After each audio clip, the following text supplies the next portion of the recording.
The Lord be with you. A reading from the Gospel of Matthew. Jesus told them another parable, saying, "The kingdom of heaven may be compared to a farmer who sowed good seed in the field. But while his servants were sleeping, an enemy came and sowed weeds among the wheat and went away. So when the plants came up and bore grain, then the weeds appeared also.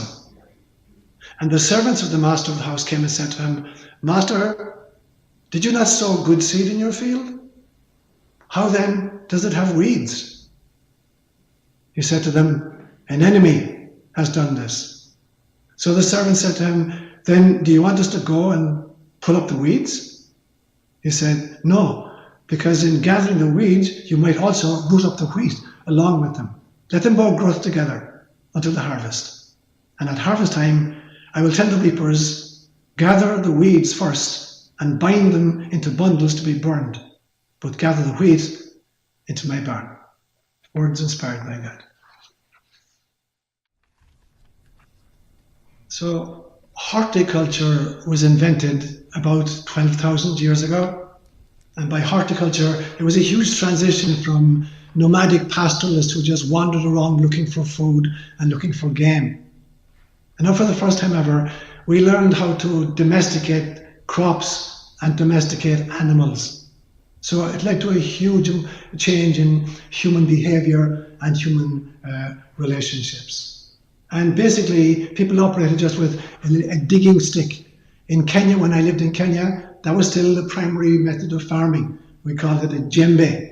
And in parts of the world still, that's the primary method of creating food, a digging stick, horticulture. That lasted for about 7,000 years. And then about 5,000 years ago, again in the Middle East, where horticulture had begun 12,000 years before, about 5,000 years ago, we invented agriculture. And agriculture is very different from horticulture, where horticulture depends on just a little digging stick, which is very tedious and very laborious. Agriculture was the ability to use the ox-drawn plough. And so we could mass produce food. And around the very same time, they invented a ceramic pottery, big ceramic jars, which were waterproof. So they could store huge quantities of food, grains, in these big jars, and then put a bung in the top to make sure rodents didn't get into it. So we could preserve food literally for years and years and years. And this led to a huge change in relationships. For one thing, women weren't able to use the ox-drawn plough because what happened is they miscarried frequently in trying to manage this big, cumbersome tool. So from now on, there's a split between men and women. They have very different roles. Women are in charge of reproduction and men are in charge of production. So there's a huge divide at this stage between the role of men and the role of women. At this stage as well, you see the first empires arising, because now that people have plenty of food, they don't have to go looking for food on a daily basis. We have for the first time ever standing armies and year-round warfare. So everything changes. Women now in fact become the property of the rulers. You get the idea of harems for the very first time. So women become the property of the rulers. And the men, the serfs, become their property in a different way as well. And so now there's a huge change in how life is lived. We begin, unfortunately, to weaponize food. Humans have a penchant for being able to weaponize anything they invent. And so now there are two ways in which we started weaponizing food. One was in our foreign policy and the other was in our domestic policy. So the foreign policy meant that you could now raid the enemy, their granaries, and steal all their food. At this stage as well, we had not just the ox-drawn plough, you had wheels invented. So you could transport vast quantities of booty when you raided the enemy. So you could steal all his food supply. And as well as that, we learned how to salt the earth. By putting salt on the ground was infertile for several generations, so people couldn't grow food. So not only did you steal this year's food from them, you made it impossible for them to grow food for several generations. So that's how we weaponize food in our foreign policy. In our domestic policy, now the rulers began to hoard and store the food in huge big granaries and then dish it out to the serfs who actually did all the work and produced the food, but they weren't allowed to keep the food. They were given out, and through the largesse of the emperor or the ruler or whatever. So things change hugely with the agricultural revolution. That continued for about, almost 2,000 years. And then with the Industrial Revolution, slowly there's the third great change from horticulture to agriculture. And now we go from agriculture to agribusiness. It's no longer a culture. It's not that the individual farmers know their land and love their land. Now huge big machines take over and produce stuff. And this leads to the fourth great wave, where the Monsantos of the world come along and they claim that they can patent and plagiarize 10,000 years of agriculture and horticulture, and that they can own these seeds. And so now, for instance, people like the Monsantos, they produce GMO crops where the seeds can't have grandchildren. They can have children, but they can't have grandchildren. So you set these Monsanto seeds, they'll produce a crop this year. But if you try to harvest and take the seeds from this year's crop and sow them next year, it's totally barren. They're programmed in such a way that the seeds can have children, but they can't have grandchildren. As well as that, they've learned how to poison our soil, poison our air, and poison our water with herbicides and pesticides of various kinds. But they claim that they literally have patented life. They've taken the work of 10,000 years, 12,000 years in fact, of human labor and love in producing various strains of crops, and they claim they now own them because they've tweaked them a little bit. But that's not the really bad news.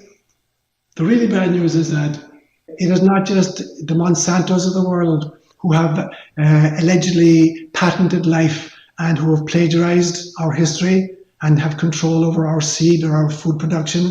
But in actual fact, when you look at the way our world is right now, it seems to me that we ourselves have been patented and plagiarized. And there are four great groups who are doing that. The first one is the banking industry, which was created in Sumeria, the very same place that agriculture was invented, at exactly the same time that agriculture was invented. So they created what's called fiat currencies, money that has actually no intrinsic value. It started off with, gold and silver, which did have intrinsic value, but now it's just pieces of paper. In fact, it's just now it's digital currencies. Even paper money is being phased out. So in that sense, that's controlling our destiny. The second one is the corporatocracy, the huge big international corporations who know no national allegiance whatsoever, and will go wherever there's the cheapest kind of labor, who are taking over.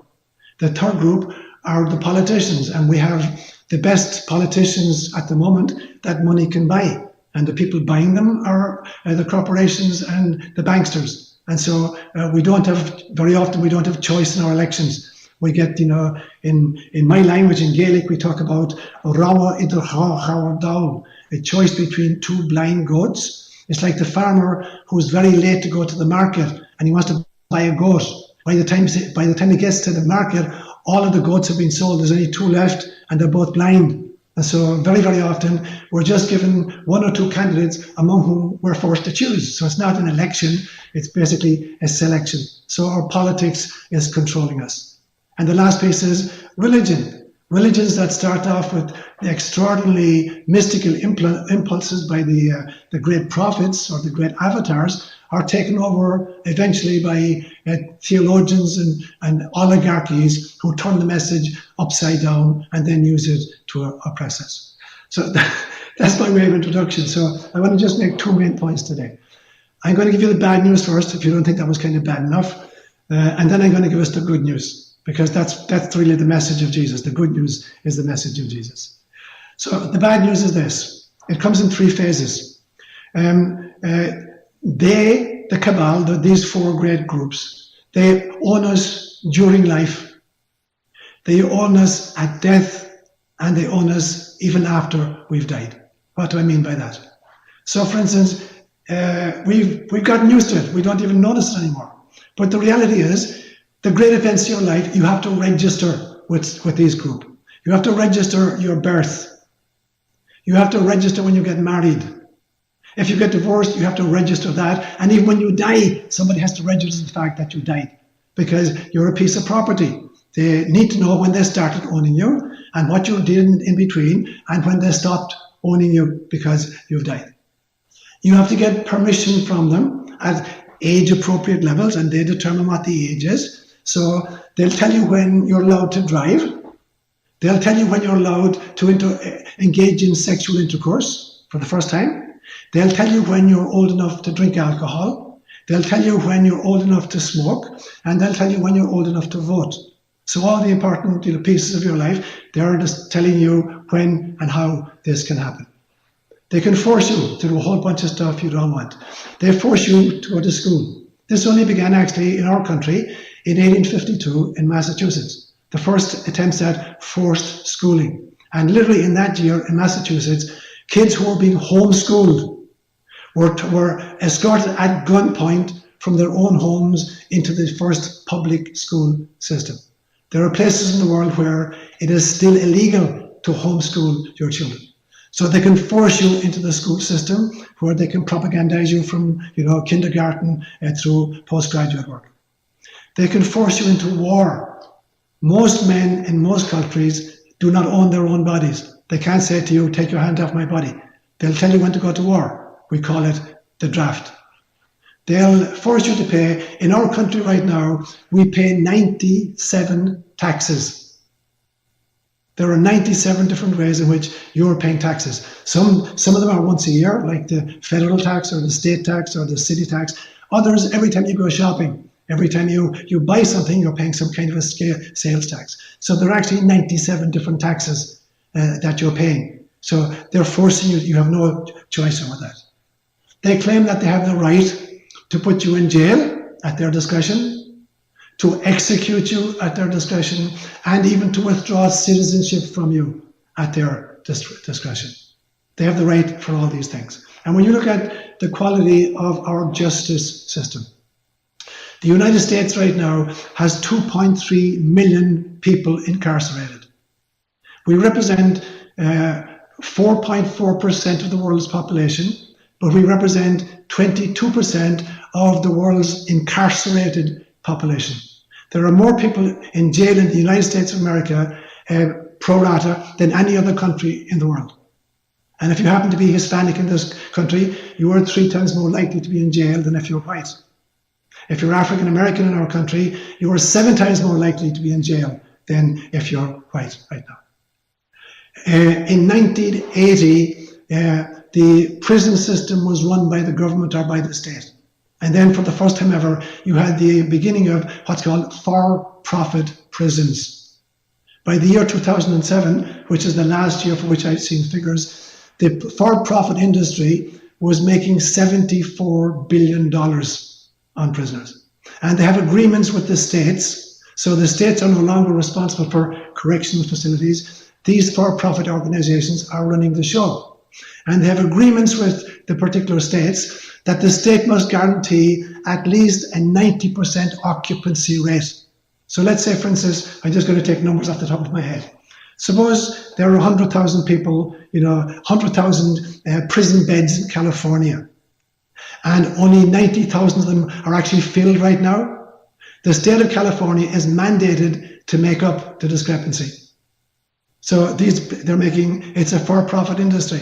And then they plow their profits back in to try to influence state and federal groups to create harder and harder laws. The 3 strikes and you're outlaw was such a thing. Extending prison sentences was another one. And then redefining what a crime is. So there's more and more people coming through our system. So there's the bad news of, the amount of freedom we have in our country, and in other countries it's pretty similar, is while we're alive. But even when you die, you can't escape it.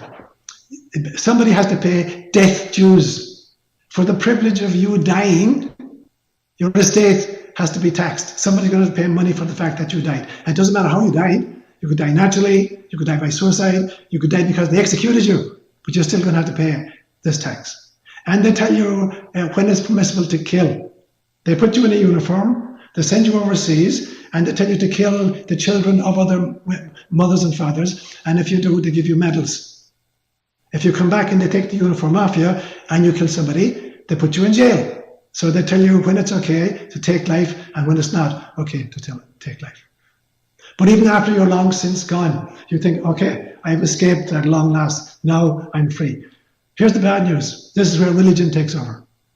Religion says, no, we own your eternal destiny. Even death won't allow you to escape our clutches. So we will tell you where you're going to spend the rest of eternity. Not just, 40 years to life, but all of eternity.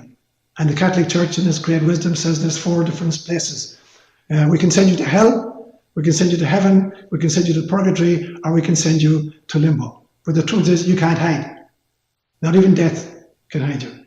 So in the good old days, when there were theocracies, where the religion was also the state law, like in Islamic countries right now under Sharia, Christendom in Europe up to the 1800s, where the church had both political and secular power, then you couldn't escape the church when you were alive and after you died. Now they divided up between them. So the state has control over us when we're alive, and the church has control over us when we die. So we can't escape. So there's the really, really bad news. That's the first point. Here's the good news. There's a tribe in West Africa who have this beautiful custom. I've mentioned it to you a few times before, where when a woman is about 7 or 8 months pregnant, the elders sequester her in a hut and they hypnotize her and they speak to the baby in utero. And they believe that the baby will use the mother's voice in order to respond. And they ask the baby 2 questions. What is your name? And what is your mission? What are you coming here to do?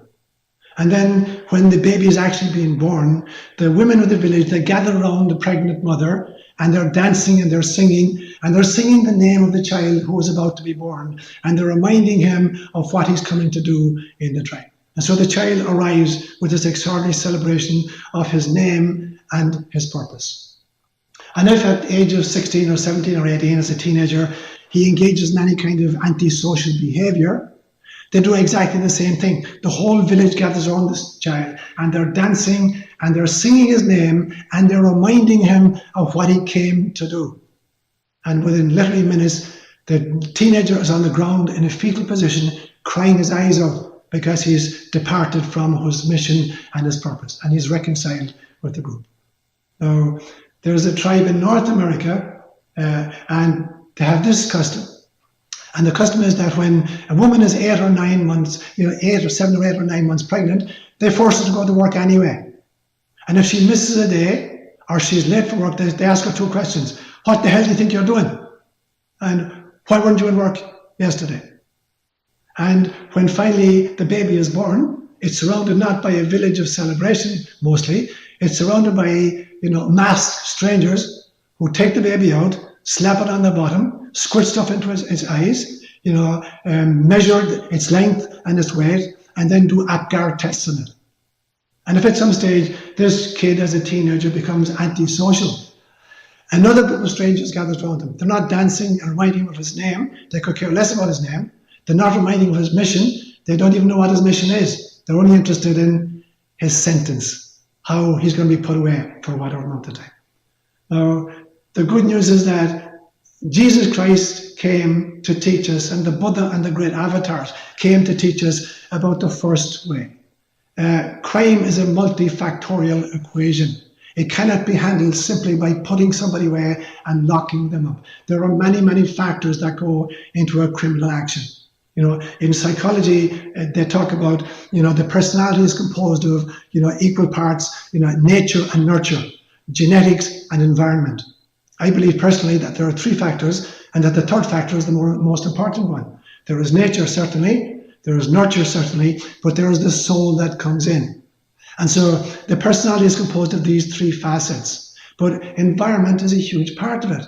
Depending on, the health care of the mother when she was pregnant, the environment in which the child grew up, the food he ate, the safety of the environment he went, all these contribute to the way in which a child acts out in society. And so simply to lock away a child because they've done an antisocial behavior is to totally miss the whole point. You know, the Jesus of the world came to teach us that morality is not just about, taking a legal code and using logic on it, applying logic to a legal code. It is not about that. It is about, it's not about judging, it's about nudging. It's not about judging people's behavior as much as nudging them into alignment with their mission, that this is what they've come to do. So when Jesus is dying on the cross, and sequentially he forgives the bad thief who's cussing Malvet, he forgives the soldiers who are at the foot of the cross just doing their job and playing dice for the garment that his mother wore for him. When he looks at the priests mocking him and saying, if you really are the Son of God, come down, we'll follow you. When he looks at just the mob just staring, gawking at him, and sequentially he offers forgiveness for every one of these. He says, Father, forgive them. They have no idea what they're doing. Is this just a cutesy story that you tell kids in Sunday school? If we're followers of Jesus Christ, aren't we supposed to follow and do something like that in our legislation and in the way in which we live? You know, we say that we're followers of Jesus. Where in our foreign policy or our domestic policy as a nation, or any nation for that matter, are we exercising that kind of thinking? There's only two leaders I've come across in my lifetime that were doing it, and none of them are Christian. One of them was a Buddhist called the Dalai Lama, and the other was a Hindu called Mahatma Gandhi. I don't know of any Christian leader who operates in that fashion. I don't know any Christian nation that's operating in this fashion. If we really are, followers of Jesus Christ, and his very, very last act on this planet was to sequentially forgive all the people who had tortured him and were killing him, and said they have no idea what they're doing, forgive them. It reminds me of the French proverb that says, to understand everything is to forgive everything. There's always a reason for everything. And responding just with anger and vilification and judgment is not going to cut the mustard. Jesus Christ was not fooling around. He was not just saying a nice little, famous last words. He was saying, this is the last and perhaps the most important teaching I'm ever going to give you. Forgiveness. Traditionally, when people wanted to become spiritual, there were three great practices that were encouraged to use. It was prayer, fasting, and alms giving.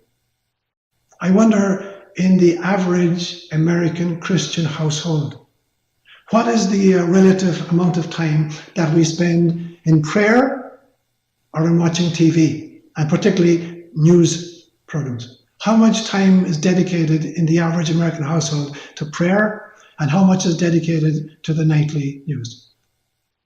How much fasting is done in the average American household? Fasting from words of anger and vitriol and xenophobia. And how much time is actually given to feasting on this as we listen to the talking heads, telling us what the reality is. When we think about almsgiving, how much of our national income, of the taxes that you and I pay, are going to create adequate infrastructure, school systems for our kids, care of the elderly, healthcare, and how much is going into the military-industrial complex? So in all the three measures, each of us needs to examine our conscience and find out, relatively speaking, how much time is devoted to prayer, to fasting, or to almsgiving. I would like to say, and I've said this to you many, many times, in fact, all of last year's retreat, that when Jesus was about to begin his public ministry, the very last thing he did, he went off into the desert for 40 days and he fasted. And after he had fasted, he now knew what his mission was. With the elections coming up, in the next 40 days, it's less than 40 days actually, how would you feel about going into the desert and news fasting? How would you feel about not just bombarding yourself, because it's going to get dirtier and crazier until the elections? You're going to hear more vitriol being spewed and more anger than you've heard even in the last year, in the next 3 or 4 weeks. How would you feel about going into the desert and fasting from news? I really loved that reading that Ria just did for us, the 4 candles. Maybe that's where I would like to finish up.